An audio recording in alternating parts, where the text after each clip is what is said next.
বৰপেটাত লোক নিৰ্মাণ বিভাগৰ সহকাৰী অভিযন্ত্ৰা যোশিতা দাসৰ আত্মহত্যাৰ ঘটনাৰে জড়িত অভিযুক্ত গ্ৰেপ্তাৰৰ দাবীত কংগ্ৰেছৰ প্ৰতিবাদ। বৰপেটাৰ ৰাজীৱ ভৱনৰ সন্মুখত চৰকাৰ বিৰোধী ধ্বনিৰে উত্তাল প্ৰতিবাদ কংগ্ৰেছৰ।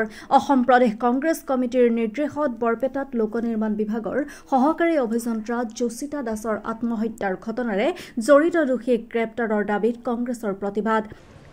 বঙাইগাঁৱৰ কৰ্মৰত এছিষ্টেণ্ট ইঞ্জিনিয়াৰ যোশিতা দাসৰ আত্মহত্যাৰ ঘটনা বহুদিন পাৰ হৈ গ'ল। অসম চৰকাৰে এই পৰ্যন্ত উপযুক্ত কোনো ধৰণৰ ব্যৱস্থা হাতত লোৱা নাই।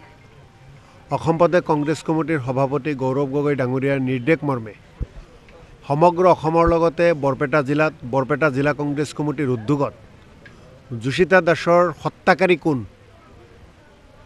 যোশিতা দাসৰ যি আত্মহত্যা তাৰ ঘটনাৰ লগত জড়িত কোন, আমি এই সমগ্ৰ ঘটনাৰ তদন্ত CBIৰ হাতত দিয়াৰ বাবে কংগ্ৰেছ দলৰ পৰা আহ্বান জনাইছোঁ আৰু CBIৰ হাতত যাতে এই ঘটনাৰ তদন্ত দিয়ে তাৰ বাবে আজি প্ৰতিবাদী কাৰ্যসূচী আমি হাতত লৈছোঁ।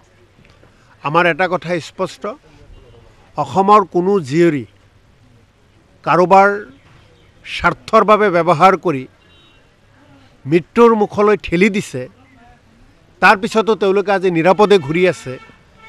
অসম চৰকাৰে কোনো ব্যৱস্থা লোৱা নাই, কাৰণ তেওঁলোকে সকলো বিজেপিৰ মানুহ, AJPৰ মানুহ। বৰপেটাৰ সাংসদ ফণীভূষণ চৌধুৰীৰ ঘনিষ্ঠ, হিমন্ত বিশ্ব শৰ্মা মুখ্যমন্ত্ৰী ডাঙৰীয়াৰ ঘনিষ্ঠ, যাৰ বাবে আজি তেখেতসকলৰ ওপৰত কোনো ব্যৱস্থা লোৱা নাই। সমগ্ৰ অসমীয়া জাতি এটা কথাই কৈছে আৰু এটা কথাই অসমীয়া জাতিৰ দাবী যে যোশিতা দাসৰ হত্যাকাণ্ডত, যোশিতা দাসে আত্মহত্যা যে কৰিলে, কাৰ কাৰণে কৰিব লগা হ'ল, তাৰ কাৰণে কোন ঠিকাদাৰ জড়িত, সেয়া ৰুদ্ৰ পাঠকেই হওক, আন ডাঙৰ ঠিকাদাৰেই হওক, সেয়া আমি নাজানো, কিন্তু উপযুক্ত শাস্তি বিহিব লাগিব। ইঞ্জিনিয়াৰ কোন জড়িত, SDO কোন জড়িত, আৰু এই বিভাগৰ কোন কোন ব্যক্তিসকল জড়িত, যাৰ কাৰণে এজন উঠি অহা অসমীয়া যুৱতীক, প্ৰতিভাৱান এজনী অসমীয়া যুৱতীক বেয়া কাম কৰাবলৈ বাধ্য কৰাবলৈ কোনে কোনে হেঁচা দিছিল, এই কথাবিলাক আজি অসম চৰকাৰে কিন্তু তেওঁলোকে কোনো কথা স্পষ্ট কৰিব পৰা নাই।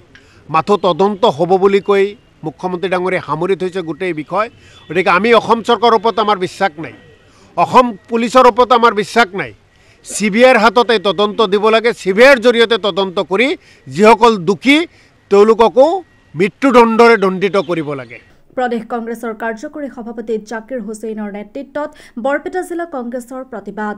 কংগ্ৰেছ বিধায়ক জাকিৰ হুছেইন চিকদাৰৰ অভিযোগ, ঊৰ্ধ্বতন কৰ্তৃপক্ষৰ হেঁচাত বঙাইগাঁও লোক নিৰ্মাণ বিভাগৰ সহকাৰী অভিযন্তা যোশিতা দাসৰ হত্যাকাৰীক ৰক্ষণাবেক্ষণ। সাংসদ ফণীভূষণ চৌধুৰীৰ ঘনিষ্ঠ হোৱাৰ বাবে হত্যাৰ সৈতে অভিযুক্তক ৰক্ষণাবেক্ষণ চৰকাৰৰ।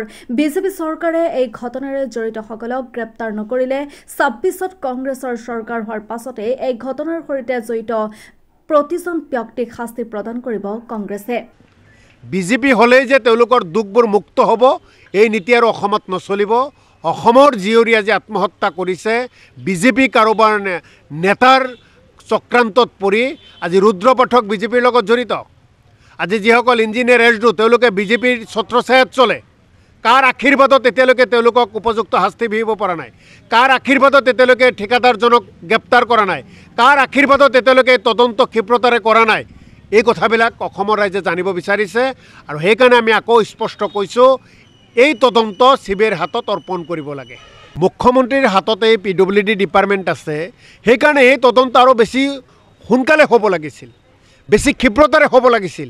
কিন্তু মুখ্যমন্ত্ৰী ডাঙৰীয়াই এই ক্ষেত্ৰত মৌনত অৱলম্বন কৰিছে। মুখ্যমন্ত্ৰী ডাঙৰীয়াই মৌনত অৱলম্বন কৰিলে নহ'ব, ইয়াৰ উপযুক্ত ব্যৱস্থা গ্ৰহণ কৰিব লাগিব। মুখ্যমন্ত্ৰী ডাঙৰীয়াই এই ব্যৱস্থা যদি গ্ৰহণ নকৰে, নিশ্চিতভাৱে অসমৰ ৰাইজে ৰেহাই নিদিব। আৰু আপোনালোকক এটা কথা স্পষ্টভাৱে কওঁ, 2026ত কংগ্ৰেছ দলৰ নেতৃত্বত চৰকাৰ গঠন হ'ব অসমত। আৰু এই দোষীসকলক বিজেপি চৰকাৰে যদি ব্যৱস্থা গ্ৰহণ নকৰে, কংগ্ৰেছ দলে এটা ব্যৱস্থা গ্ৰহণ কৰিব আৰু দোষীসকলক এজন এজনকৈ বাছি উলিয়াই উপযুক্ত শাস্তি দিব। আপুনি বাৰু উমৰাহ কৰিবলৈ আগ্ৰহী নেকি? আলিফ উমৰাহ ট্ৰেভেলছে আপোনাৰ বাজেটৰ ভিতৰত আগবঢ়াইছে কেতবোৰ আকৰ্ষণীয় পেকেজ। আমাৰ পেকেজসমূহ হৈছে সুপাৰ সেভাৰ ৮৫,০০০ৰ পৰা ডায়মণ্ড ১,১০,০০০লৈকে। এতিয়া আৰু অপেক্ষা কিহৰ? আজিয়ে 7002343617 নম্বৰত যোগাযোগ কৰক আৰু বুকিং কৰক আপোনাৰ পছন্দৰ পেকেজ। বিশ্বমানৰ সেৱাত অসমৰ ভিতৰত শ্ৰেষ্ঠ আলিফ উমৰাহ ট্ৰেভেলছ।